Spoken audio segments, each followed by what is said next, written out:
This is Roland Lee, and thanks for joining me again in my studio today as I start another painting. This one's going to be fun. This is of Zion National Park, but it's of a location that's just outside of the park that I really like to paint from. I've been up there many times and sketched up there, but it's from across the canyon looking at Mount Kinesava and West Temple, two big striking cliffs right at the entrance to the park.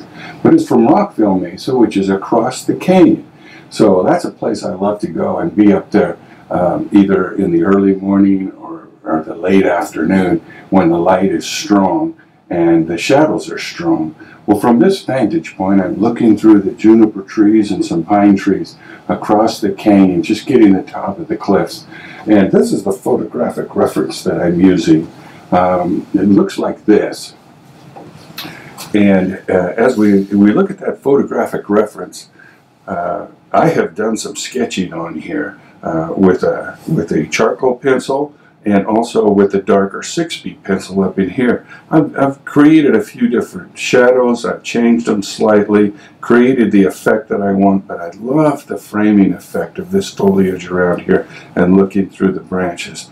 So I'm going to key in on these cliffs back here, but it'll be as if we're looking through a window.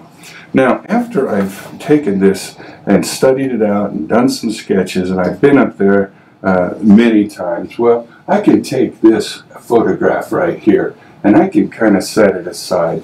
And I've got a little reference photo up here. I know this looks pretty small, and it is pretty small, but once I've drawn this all up and studied it out, I know exactly where I'm going, and I have a good feel for the direction and what's going to happen.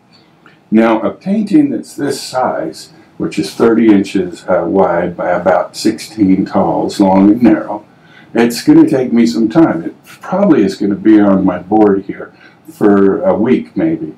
But today I'm going to spend 2 or 3 hours on it, getting it started. And I'll lay in the sky very quickly and the light values overall, the whole painting, quite rapidly. And I'll get something down on there in the first few hours that'll look pretty good. But all the negative painting that I'm going to do back up in this area here that surrounds the scene of the cliffs, where I've got all of these branches and twigs and things coming through there, I'll spend quite a bit of time on that, and that's not going to be a quick thing. Maybe when we get to that point, I'll even do a time lapse to kind of speed things up a little bit. But thanks for joining me today. We're going to get started right now. I'm going to get my paints prepared, and we're going to launch into the sky and the middle and light values on this paint. Okay, I'm going to dive into this painting now and start working on this sky area. Now you can see that I've sketched in very lightly where these cliffs are going to go and where the trees are right here. So the sky is a relatively small area that's up in here, but I'm allowing for a few clouds to come in. Now I'm going to create the gray of the clouds by allowing the pigments to mix on my paper rather than on the palette. So I'm going to mix just a little bit of yellow out here in this well, this mixing well, and I'm going to come over here and pick up a little bit of cadmium red light, and the two together of course will create an orange. So now I'm going to pick up some ultramarine blue over here and leave it in this well out here and mix a good pile of that out here. There we go. Now I got some fresh paint. I want a little bit thinner glaze of that, so I'll bring a little bit over here. Mix a little bit of water with that. Now I've got a thin glaze of blue, and I've got some yellow and some red. I'm going to pick up another brush that I like to use a lot. It's kind of a worn out brush, but it's good. And I'm going to now lay some color up in here. First I need my water. I want to wet this whole sky area. So I'll do that right now using this Hawkeye brush. It's a big old fat brush that holds a lot of water. And I'm just going to not really care too much about where this water goes. but I am going to define these edges right up against the edge of this cliff. The reason for that is I'm going to have a real tight edge right up there where the sky is darker and the cliffs are lighter up at the top. So I got to be careful about what I'm doing there. Now I'll use my smaller brush, and I'm just going to lift this slightly, and I can see just a little bit of blue there, and I'm going to define this edge. Now this is very, very light, so I don't have to worry about it too much. But I'm going to let it run backwards now, or downhill this way into that sky area. Now you can't see much color, but I'm creating a bead here, and that will define this edge as it comes up. Alrighty. Now let's pick up some yellow, and in this cloud area right up in here, I'm going to drop some of that. And let it run out here a little bit. And just let it run around and do its thing. Now I'm going to let this blue all run back into here. I think I'll have a little bit more yellow right along this edge.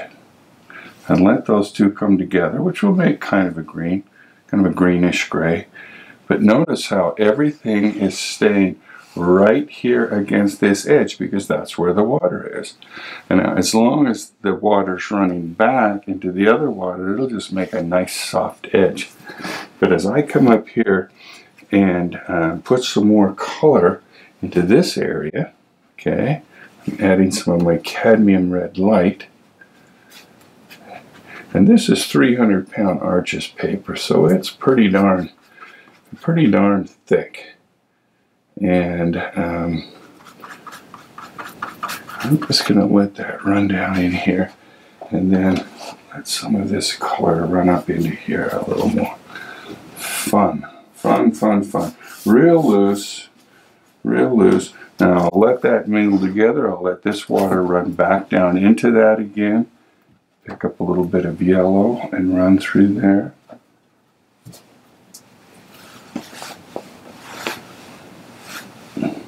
And I'm kind of letting it flow down at an angle up against this edge now. I'm leaving a white area up in here. I'll have the blue of the sky come down. It'll be the left edge of this cloud.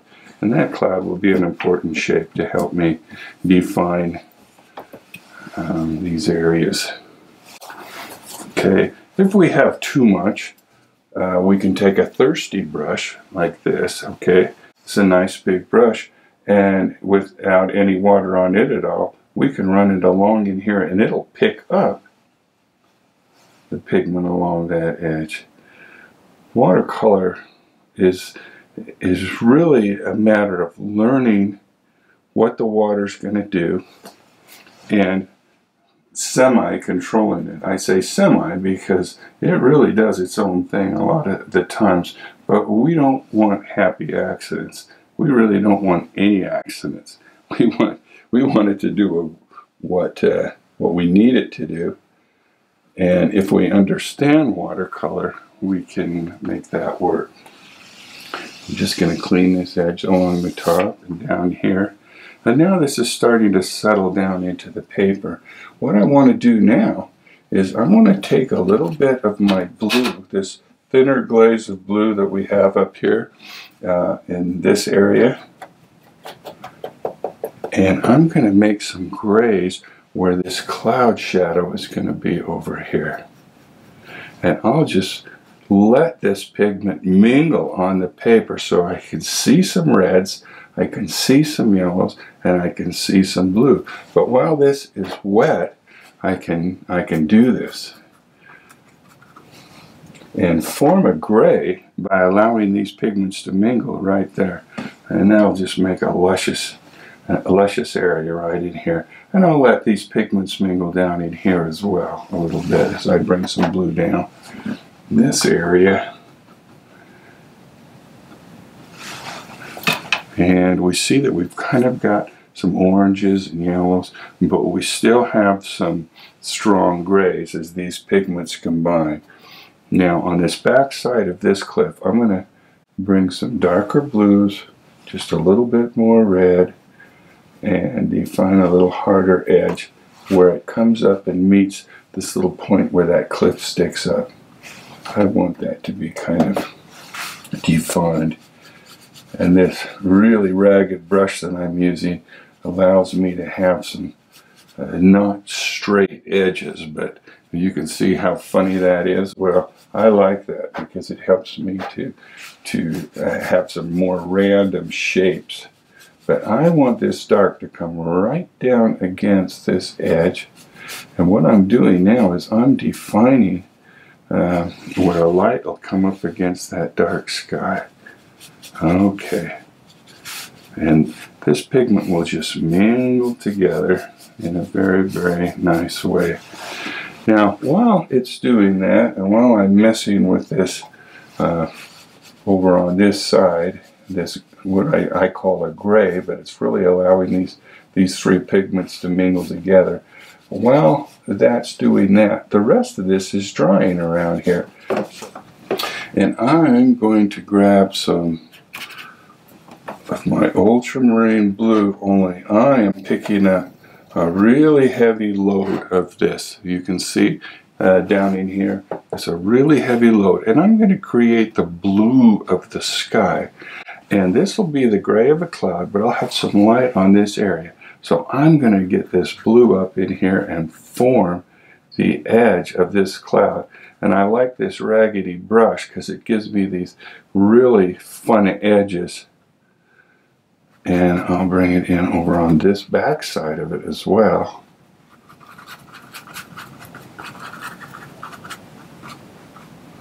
And create some fun cloud shapes over there too. And then I'll keep bringing this blue down into this area. Again, I'm using this brush to create these ragged edges. I want a random edge around these clouds and bring my blue up in here. This will be kind of covered by these branches, but you'll still see that blue come through. A little bit of light up in there, and now I'm going to grab just a little bit more and come into this area down in here and create some blue shapes, which once again will be the blue of the sky. We'll have that come up here and end, but we're going to have these shapes flow down into the back of these cliffs that are back here. This will flow right up to the edge and stop. See how I'm forming the light edge of this cliff by these shapes where they stop. And I'm letting it have a flow that comes in, and it helps to design the composition as these clouds move in. I'll touch a few little down in here where it breaks through the clouds a little bit. And once again, I'm using the corner of this really ragged brush to do this, to create some interesting shapes. And while this is still moist and wet, these shapes are not going to be this hard, but they're going to soften up as they move back here. Now, let's tip that up just slightly. Take a look at that and see where we're to. We've got this nice sky that's just coming down into this area and giving us a good feeling there. So now I can lay that back down again and allow this to dry. And as it's drying, I'm going to come into this area and lay in some of my lightest values that I find up here in this area right in here. All my light whites and pinks. I'm just going to kind of lay in up there. Now, it's not going to look like much right off the bat because watercolor is that way. We start light and then we overlay more and more and more, and it gets darker and darker. So as we begin this part of it, again, we're moving in with some lighter, very, very light values. And this is why this brush looks so bad, is because I scumble with it. I take a little bit of reds and yellows, and I'm going to run this clear down here back behind where these trees are, and I'll mix a little bit of yellow, and I'll bring in a little bit of quinacridone red, which is a real pinkish red. And I'll bring that down into here where I know these pinker areas are going to be. And I'll just get some color down in there right now. And now I'll go with a brighter yellow over here. And there's going to be a lot of shrubbery over here, and it's going to be much darker. So we really don't care what happens there. But I don't want to leave it pure white. I want to get some tones down in here. Now as we go off in the distance over here, this is going to end up being a little bit bluer. So I'm just going to go ahead and bring some of that into it right now and get it into that value range. All right, as these cliffs come across over onto this side, and pick up some pinks and let that all mingle together. And this next step right here that I'm doing, then right now it looks like, oh, we're just making a big mess. Well, that's exactly right. That's what we're doing. We're just getting a lot of color in there, but we want there to be a lot of variety. I'm going to let that color just flow. And a lot of people, when they see what I do at this stage, they say, oh my gosh, I would have thought that you'd have been a lot more deliberate than that. Yeah, well, I will be. I will be, but right now I want to knock some of this white back and start to move into my light and middle value ranges. And I'm just going to go ahead and bring some blue down in here where the shrubbery is going to be, and on areas where I don't know what's going to happen, I'll just let it fade out. But I'll get color over this whole thing and let it fade out and rest for a minute. And then I'll come back in with most of my, some of the delicate colors that are going on back in here. I'm going to preserve these darks for the very end. So don't get excited about that yet. All these light values is what's going to come down right off the bat. Now sometimes in order to create texture, I'll bring a little bit of clear water onto my brush and splash that into some of these wet areas like this, and we get an interesting little pattern of lights in there. I can do it without worrying about the sky because the sky is pretty much dry, so I don't have to worry about that. So these are some very, very light values, and notice how most of the paper is covered. You'll begin to see these cliffs take shape very, very quickly now as I begin to add the shadow areas into it. And that's the fun part, when we start to really shape the cliffs and make things work together and have it start to, I like to say, come into focus a little bit. That's what in watercolor, we start with these loose washes, and then we begin to focus by identifying the darks around the outer edges of the lights and start to build them up with negative painting and so forth. So this is a fun part. Touch a little bit of quinacridone coral with a little bit of yellow ochre, and let it do some of its blending itself right up here. These will be the light areas, so we don't want them to be too dark, but we want them to have that pink feel to them. So let's come up and get these in here right now. I'm using a smaller brush so I can kind of be a little bit delicate with this. And I'll identify this whole range over here, which comes clear down into the front, and separate that out with this color. Okay. And it'll go down behind these cliffs. It's a little touch of blue down in here, not much, but where we're going to need some of it, I'll bring some of that down in here.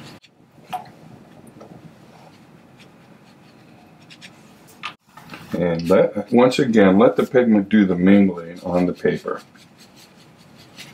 That's what we want. We don't want to mix everything up here on the palette. Good, we got a few little oozles going on here. That's great. We want texture to happen down in here. Once again, we don't have to spend too much attention down in this area because it's going to be all dark come around in here. So no need to get any of that in there.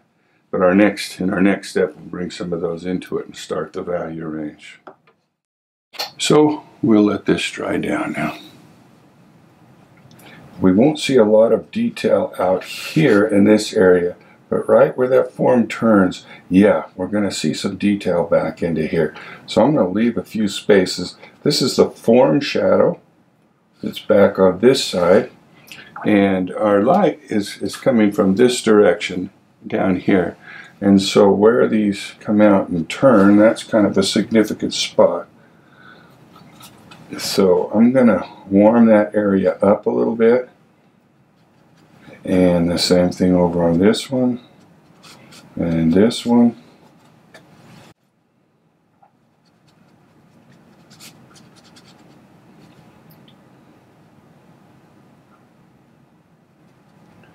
And I'm going to leave a few little places here where the edges of these leaves come out. And I won't spend a lot of time there, but I'll just leave these edges hard.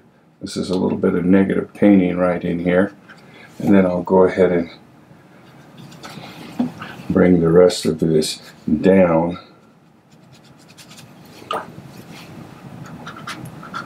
to this area. Leave another little bit of negative painting right in here.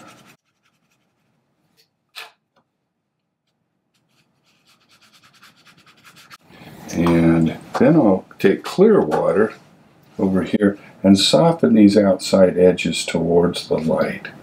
And that'll help that edge feel like it turns and rolls over against the area where the light's coming from.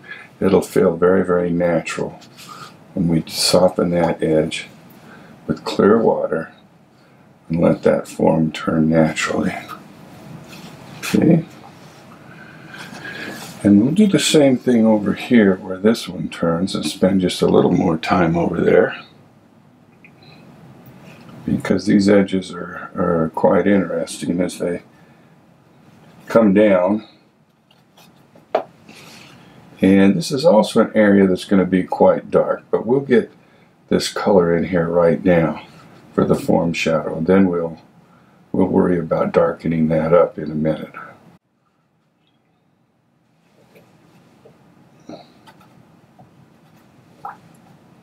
Bring some blue out here and start to bring it into the mix a tiny bit.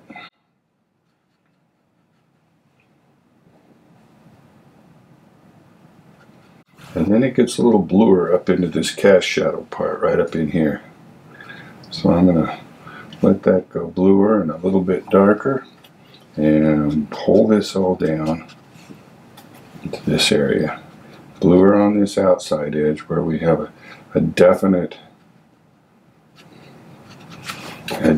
cast shadow on this hip cliff on this side. We'll keep that quite blue. Again, I'm going to have some places where some branches come up out of this shrubbery on this side.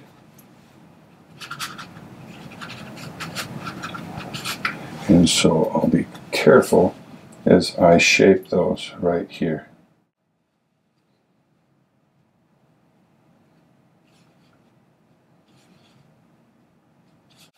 There we go. Now that's it's coming along nicely. And I'll just leave a few of these shapes down in here and keep the rest of this moving to a little bit darker value range. And then I'll soften these edges out here on this side, right over here. And once again, to feel the turn as it comes out and around.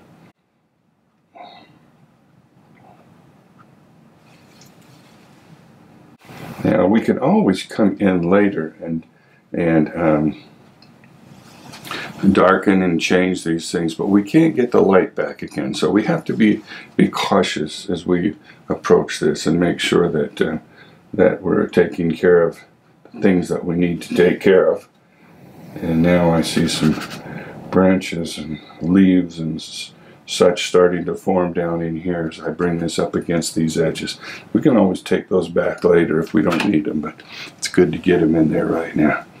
Tap a few little places in here to add some texture. And nice. Now we've got these nice cliffs starting to form. We're going to go quite a bit darker later, but right now we're going to establish our lights, some of the middle values, then we'll pick up some of our really dark darks, and then that allows us to balance all the rest of it together as we move across. So here we go. Now I'm going to come over here and work on this outer edge really carefully. Right up in here, right where it turns. Don't have to be too detailed, but I want to be sure that I preserve some nice dark edges right up in here. And I'm going to have a few little cracks and fissures and things that come out through this edge right here, and make sure that there's a very strong shadow that comes down. Now I'll warm this all up out into this area, and this is a form shadow area, so it's not going to be too blue down there. It's going to be more into the warmer tone. So as I soften these edges on the outside edge with clear water, once again, that's to help me turn that corner.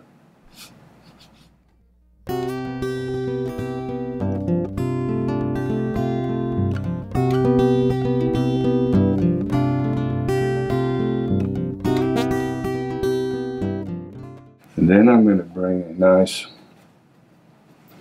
darker cast shadow that's going to come out over here.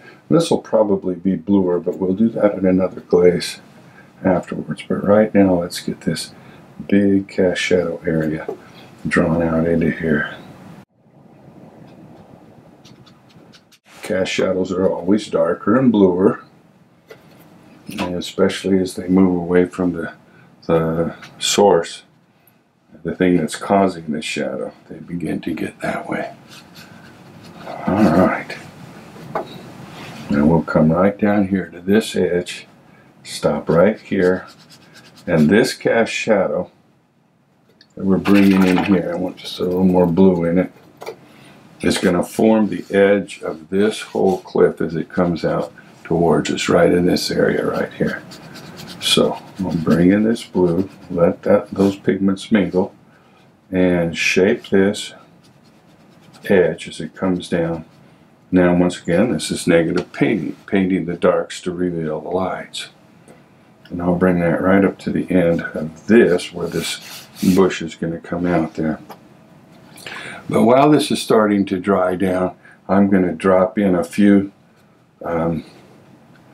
little different darks down in here to help us feel like there's some cliffs that roll back into this area right there. Give it the little bit of texture as we do that. But let's get some of these distant cliffs in here right now and get them kind of shaped up.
A nice start on this, as we're starting to build up these values on these cliffs.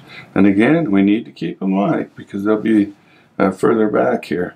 Now let's shape some of these that are right down here in the foreground. What we see right in here, this shadow form in the front of these cliffs.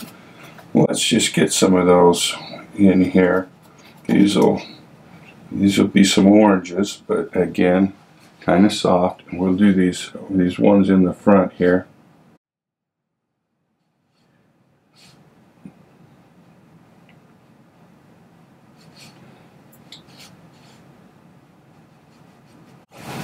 And soften them. Okay, so now we've got a lot of good stuff going on in here. We're starting to feel the cliffs as they roll over each other, and that's very, very interesting. But we'll continue to build this as we go. We've got to kind of go slowly here. And so as I hold this up, I think you can see how this is coming along. And to feel those cliffs as they're turning is the main thing right now. And to get in lots and lots of color. We have plenty of time to dull it back. Let's don't lose our opportunity to get color into it.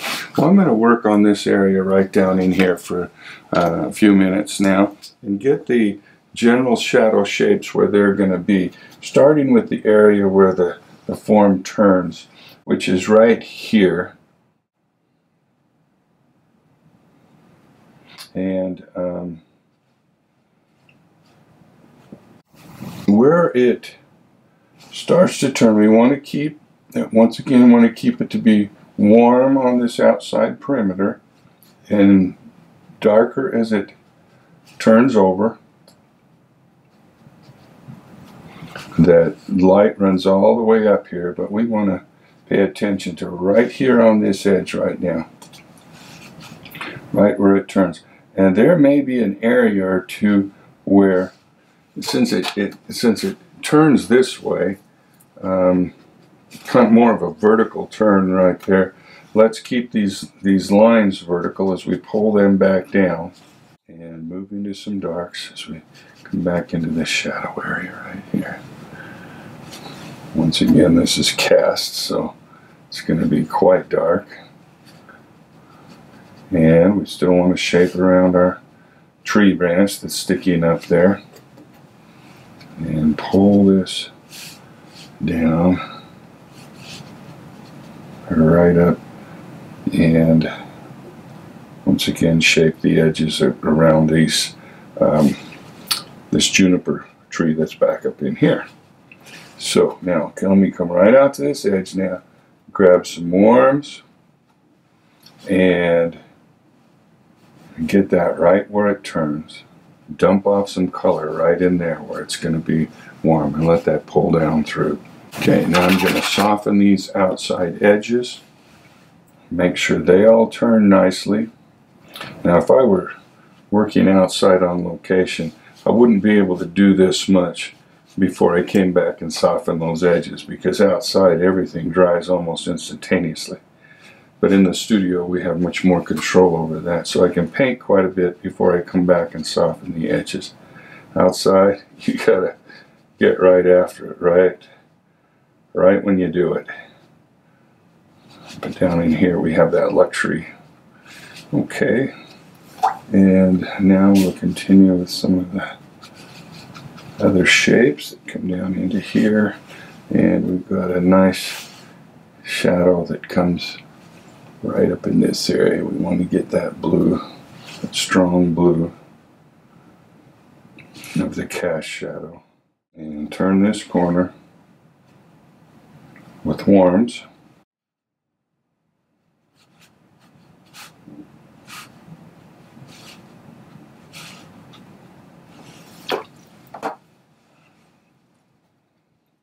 Keep it really dark right here on this turn. Okay. All right, now let's let those dry for a minute. I'm just going to create a little bit of stuff going on down in here. We'll see some of the valley floor down there. I'm going to take us a little touch of green, very, very light, and let that work its way down into here. Okay, now let's let that dry down, and we'll come in and we'll finish this off over here and readjust the shadows slightly. Then we'll bring in some of these darks and shape this. A tiny bit of this right now, so that we can build some of these fissures and little jagged rocks and edges that come down through this. I want to get some of those in there and the feeling for that as we come down. Then I'll bring the blues back into it again and get a little more blue that we've got up in here. But let's get some of these rocks and some of this detail and shape these just a little bit to give us a better feeling for how these rocks turn. And I still have, even though they're harder edges, I still have got to soften some of them where they turn. Right up here we have some bluer shadows, which I'm going to get right now. And I'll come up in here and get some darker shadows as well. Each one of these is going to cast a shadow on the rock adjacent to it. And each one of these will cast a shadow, which will be these bluer shapes on the rocks adjacent to it. And these will join down in here. And we have to pay attention to this strata as well, where we have these horizontal lines. Not so much now as we will in a little bit, but we still have to pay attention to where those strata lines come across. Little darks down in here. We don't want a lot of things to happen down in the shadow area, but we want to get those feeling of those vertical cliffs that are forming down here. So let's get a few of those in there right now. But this is good. Now let's get some of our shrubbery over here. Let's start to lay some of that in there and be fairly bold about it. I'm going to grab a little bit of the color that I like, which is called quinacridone gold.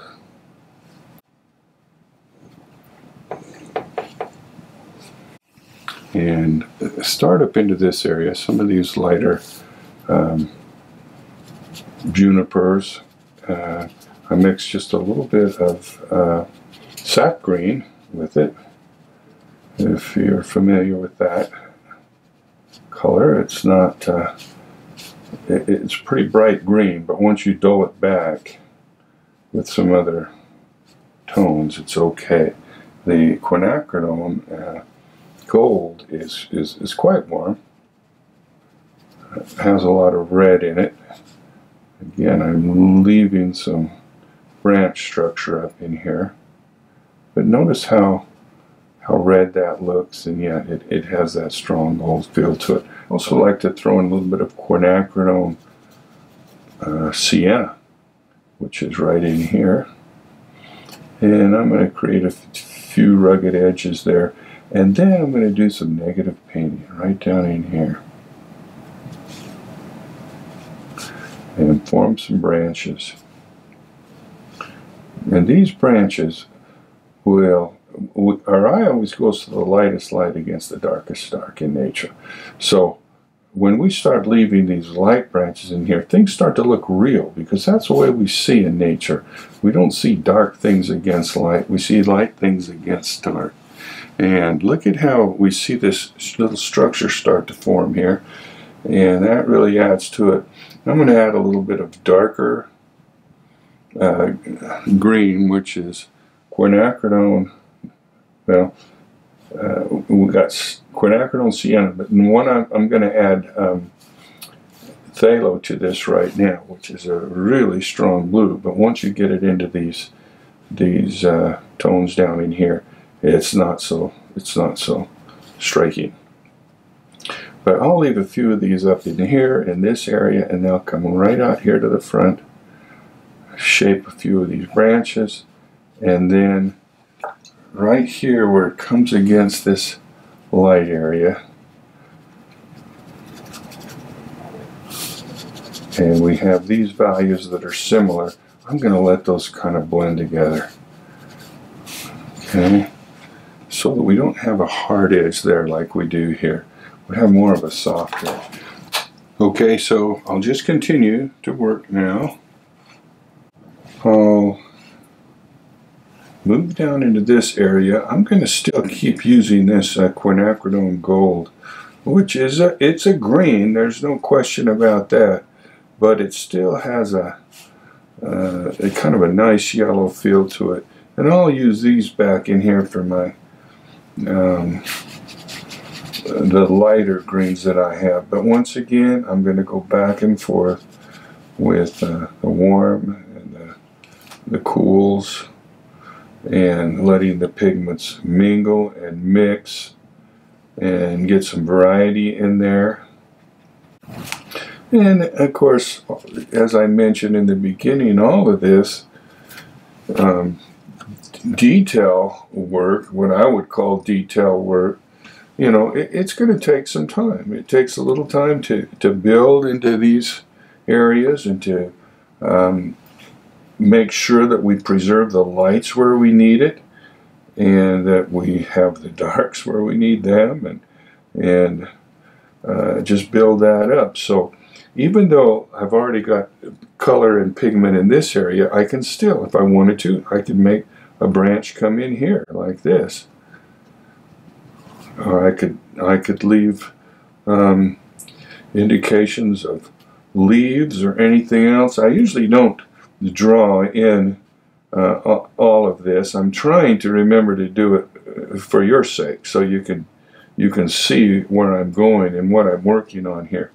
But most of the time I just do it by kind of like salt and pepper. Just do it to taste and say, oh, might need a branch over here, or it might need something over there. All the time I'm shaping these branches and trunks that we're seeing forming as I paint these. Now here comes a branch right here, and this edge here now will be the edge of another branch. And it's, a lot of people say, oh, it's so hard to paint around everything, I need to use masking. Well, I've never seen masking do a lot of good for people. In the hands of a master, it can be used very well, but I think most of us just use it, overuse it, let's put it that way, and use it where we don't really need to. We just keep going and going and going with it, and that's not good. We want to, I think we can be a lot more natural with these kinds of negative painting that I'm doing now, where we can just kind of shape those as we go. And that's the way I prefer. So now I'll keep on moving this down, and I'm going to have an area down in here where there's some rocks. So why don't I just bring this down here now to a conclusion and finish that one off. Get a couple little branches going down in here.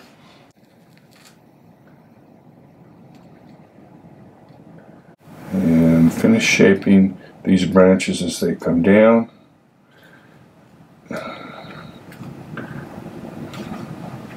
Okay. And pick up some of that.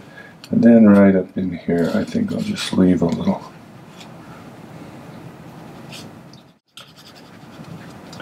Leave a little negative painting there, and maybe some leaves that fall over into this area right there. Let's see, it looks like we got a little something down in there, so I'll go ahead and get this rock. This will be a red rock, but it'll be in the shadow area, so we don't want to have too much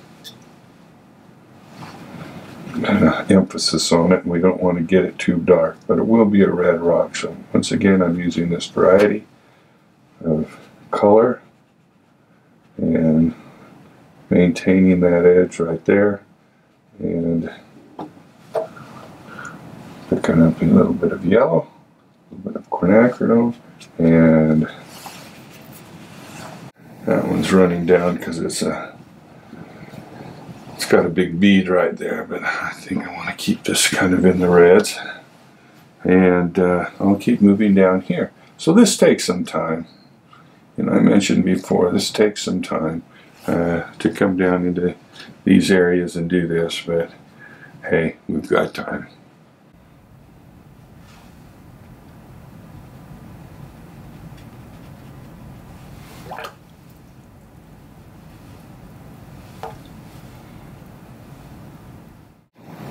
I'll bring a little bit of this new gamboge so we have some yellow off onto this side. As we come up, this will come all the way up to this area, and I'll just bring that yellow down into here. I'll define all these edges tighter in a minute. But look at the variety I have in here of color. Isn't that nice? Just every time I go back to the palette, I pick up something different. And it just creates so much variety, and it's so much fun when you have watercolor. That's why we're into watercolor, so we can watch this pigment crawl around and do its thing. And I'll leave a little light here and a little light here for some highlights, and keep moving across here. Alright, now I'm going to get some, and this is all, most of this is going to be much darker than this, and so is this. So I'm going to get kind of a base layer down in here of darks. And I'm going to have a huge variety. This will surprise you. I'm going to have reds and purples and all kinds of things down into here. That's going to be very, very interesting. But it's going to all be down in a dark area. So I want it to be just a huge, wonderful variety of color and pigment that's blending and moving around here. Even though we're going to have some light areas, they won't be any lighter than this is. They won't be this light over there. We'll move into some darks now, and they'll stay dark. So I'm just going to get some of those in with a lot of pigment, a lot of color, a lot of fun as we build this up. Now as I get closer up against the mountains up here, I'll get this a little bit lighter. Let me leave a few little places, but not too many. And then come back here to our really light lights. Bring those in.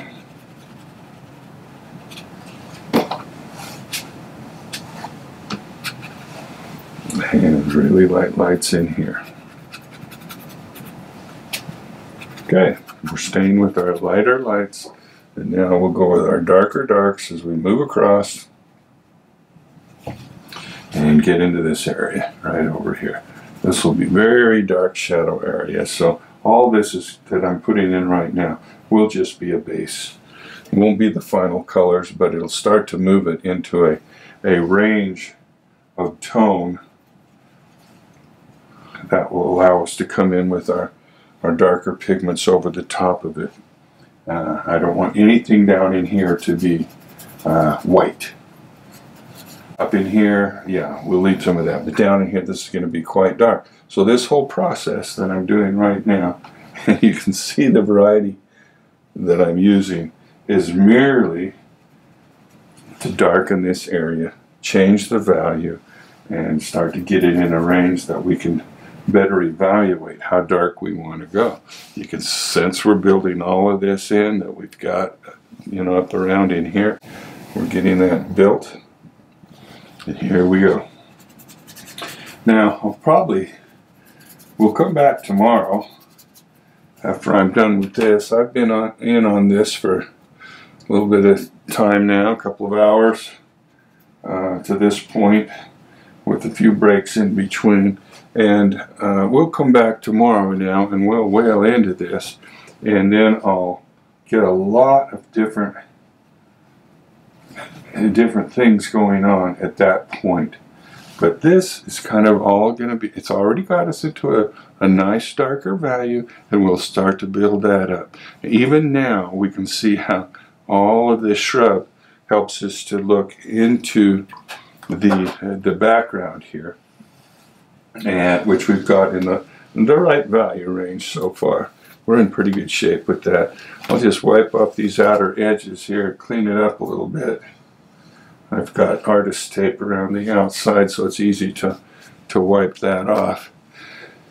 And this is a point where we'll probably stop. I've got a little bit more to do on these distant cliffs, get some nice blues in here, and then really dark branches that are going to come up over the top. Let's take a look back again at our original. We can see these branches that come up. And let's take a closer look here. As we look at this, we're going to get these branches and these darks around here, which is really going to focus our attention on that distance back in there. So join me again tomorrow, probably, and let's keep going with this and see what we've got. Thanks for being here today, and let's whale into it again in the morning. Bye-bye. We're starting day 2 now on this. We've got everything to this point. It feels pretty comfortable to me. I'm excited about it. I've got some clean water, a clean palette, and we can get a fresh start on this today. What I need to do now is kind of finish up some of these cliffs over in here, and I won't finish the detail on all of this until I bring my darks around in this area. So I'm just going to working some of these lighter colors. Once again, I'm going to mix some yellow ochre and get that out here. I like that for my yellows. I'll grab a little bit of this warm red, which is cadmium red light, and I also like to pick up this cooler red, more of a pink look to it, which is quinacridone coral. And I'll clean that brush down and grab some ultramarine and put it out here as well. While I'm painting, I don't like to reach back into these paint wells. I like to move from the mixing wells back and forth. So let's just pick up just a little bit of these warms here, and we're going to go way off in the distance. Way off in the distance. Let me put a little blue into this. But let's do this. Let's bring some blue up into this area and clear down into here. And then I'm going to use a little bit lighter blue, a cerulean, and a touch of this ultramarine with it. And that's going to be these distant cliffs that are way off over here. And they'll hardly be seen because of the tree that's going to be in the foreground here. But we want to get it in. And once again, soft edges because it's back so far. And that'll just work its way back across over here. And that'll be in the background. So once we've got that, then we can start working up here on these trees and getting our darks in place. And I'm going to use a phthalo green, which is very, very intense, and mix that with some quinacridone gold to get an interesting green. I'll pick up some of this quinacridone sienna, which I'll pull in there. Now, since this is dark already, anything that I've got on there right now is going to be darker than, it's going to make it darker because it already has a lighter glaze on it. So now I'm going to come in here and I'm just going to try to find those darkest darks. Okay.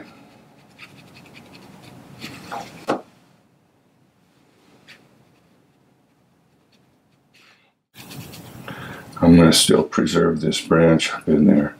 But as soon as I get these really dark darks in there, watch how it pushes these cliffs back quite a ways.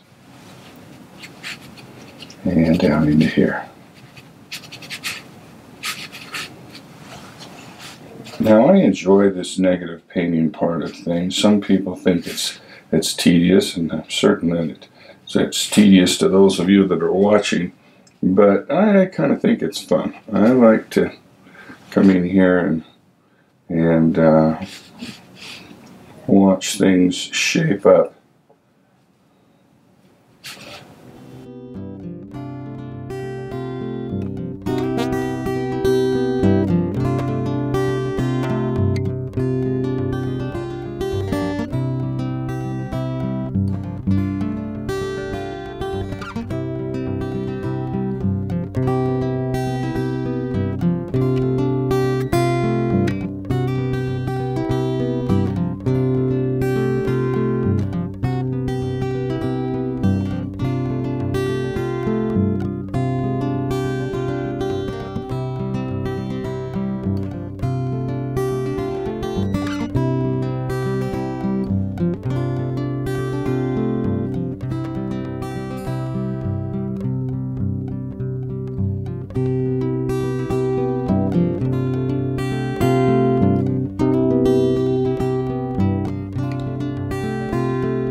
Now I want to come over here and get this bush that it's actually a juniper tree that comes up quite high into here, and I'm going to have once again I'll have some branch structure that helps that reach up into the against the clips, but I want to keep it fairly light. It's going to be catching the light from this side, and these are going to be quite dark, so I'm just going to let this branch structure come up above there.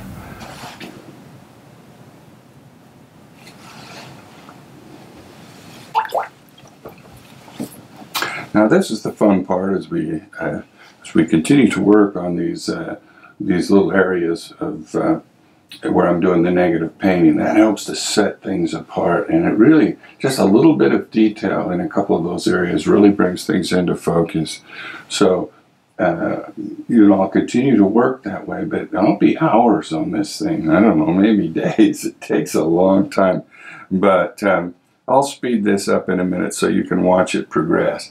But it's a lot of fun, and I'll continue to build this, and you'll feel these shrubs move forward. This foliage in here is going to kind of come forward, and I am going to leave some pretty light lights down in here to draw our attention. I like to give the viewer a place to step into the painting, feel like they can sit on a rock, pick a leaf, and then look off into the distance. And so that's where most of my detail will be here, not here, but we'll still see it as we go.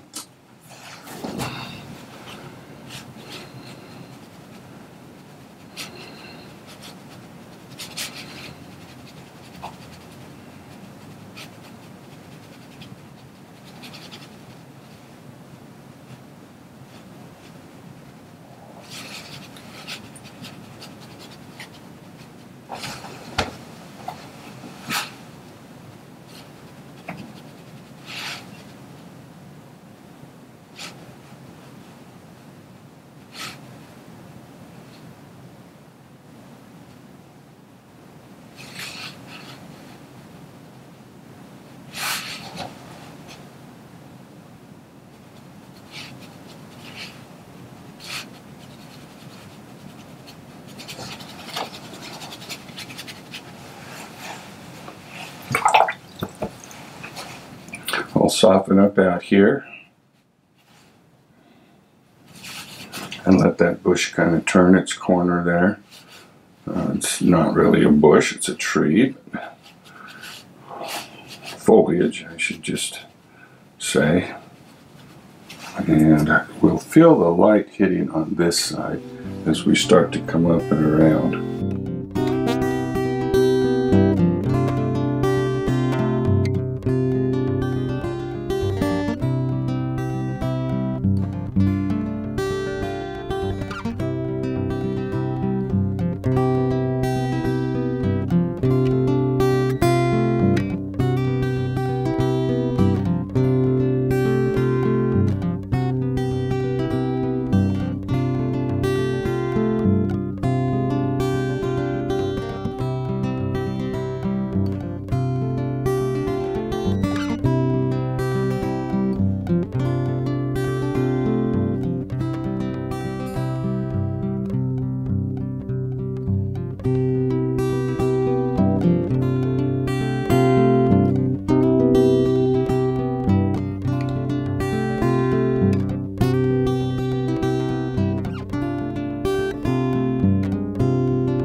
as I look at this area right here, it's bright, but it's too bright.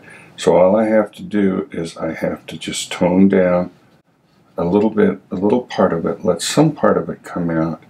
We'll still see all those leaves, but they just won't jump out at us as much.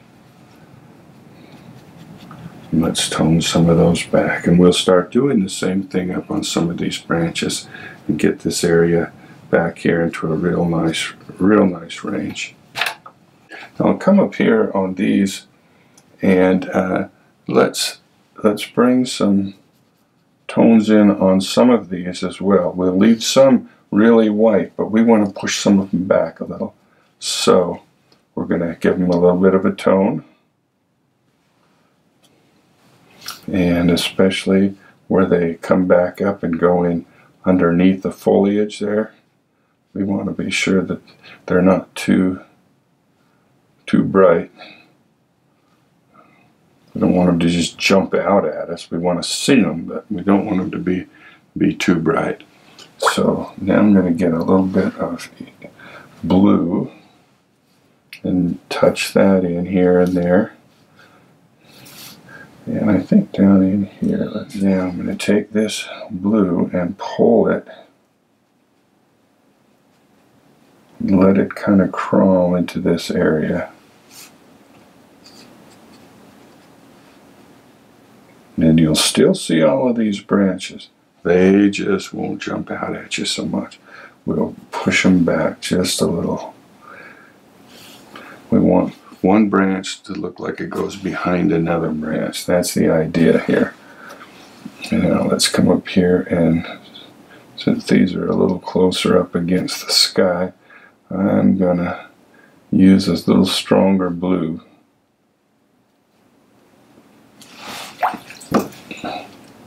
We'll still see them, no problem there.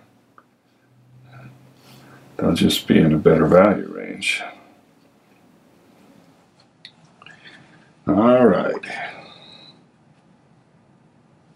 I'm going to come over here now, and I'm going to start some of these darks, and I'm going to reach into some phthalo blue, and that's how I'm going to get my really dark darks. These will be juniper trees that come up over the top, and I'm going to use a variety of color, but very, very dark. I'm going to have to come in and darken these up anyways in a little bit, probably. So I'm going to go just very, very dark up here, and I'm going to leave some places where what we call sky holes, where the branches show through against the sky, and I'm going to leave some other areas where it's where we have some negative painting, that is where these branches actually come down, and we will see them, although they won't be white like this, but we will see them through the foliage. Okay, and there's an example right there. Okay, so we're going to see both of these kinds of things as we work, but we're going to work on this part of it very, very quickly and move along. I'll work from the top down.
Okay, now I'm going to come down here and keep moving down.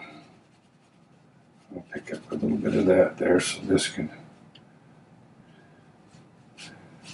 run down into here. Let that excess run off slightly.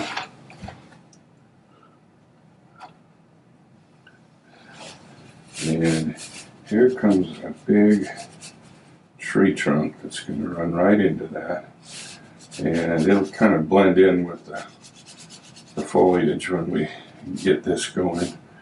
But for now, let's get it in there.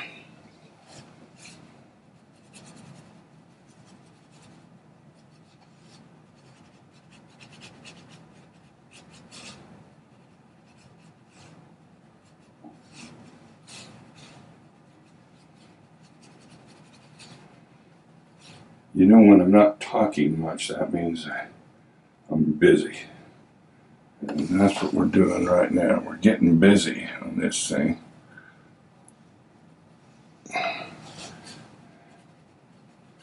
And letting this pigment do its thing.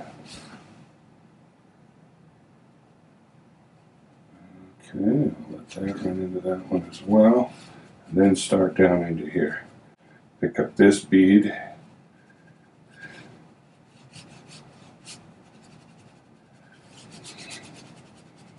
And when I get down to this one, I'm going to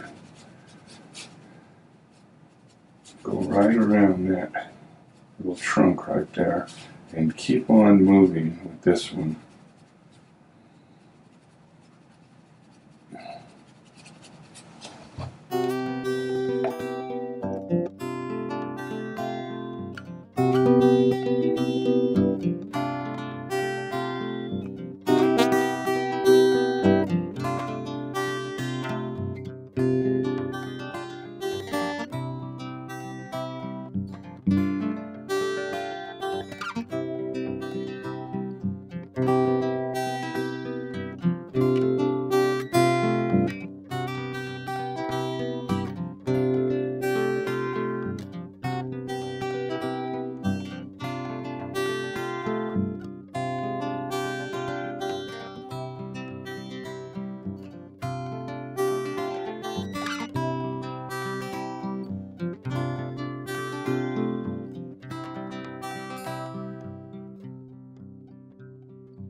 Okay, now I've got most of my foliage in place. I've got a lot of the values in place. My really dark darks here and here. I'm going to need some more down in this middle area, and that's okay.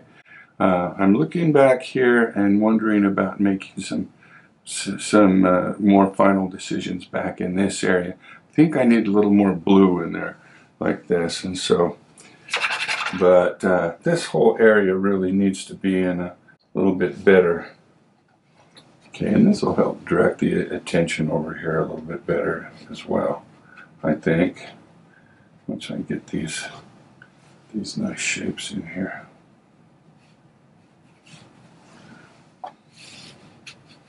And I'll bring some reds in here since this is a little bit closer and a little bit darker. I'm going to leave this one light. I let that one get pushed back. And I'll leave this one, this branch right here, lighter. Okay, I like that. Now what I'm doing now is I'm just bringing continuing to build in darks where I need it, and push some trees back, some forward, and just keep working along to create some interest in. And you just look at the whole thing as if it's an abstract painting and say, okay, where do I need the darks? Where do I need the lights? And you just keep building it up. And it's kind of like salt and pepper. Again, I've used this analogy before, but you just kind of do it to taste. And everybody's taste is different. So, no problem with that.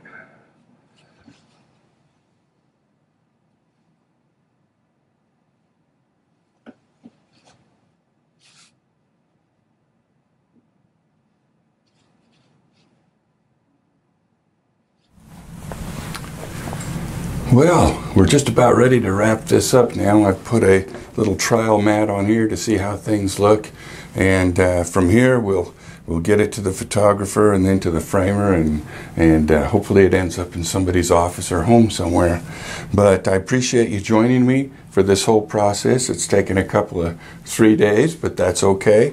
You started where we laid in this wonderful sky area with those nice clear wet into wet washes, and that went along pretty quickly, and laying in the basic values down here, the lighter values, and the lighter colors in there as well, and then building up continually one over the other, these overlapping shapes of dark, to build up these cliffs back in here. And then we concluded with the really dark darks down through here.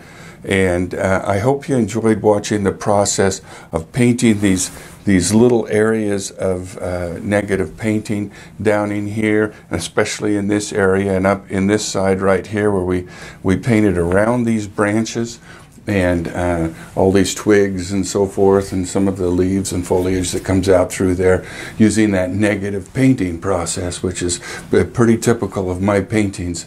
And I hope you enjoyed watching my whole process as I went through this. I enjoyed having you here, and I hope you'll come back again for another painting, because there's going to be more, that's for sure.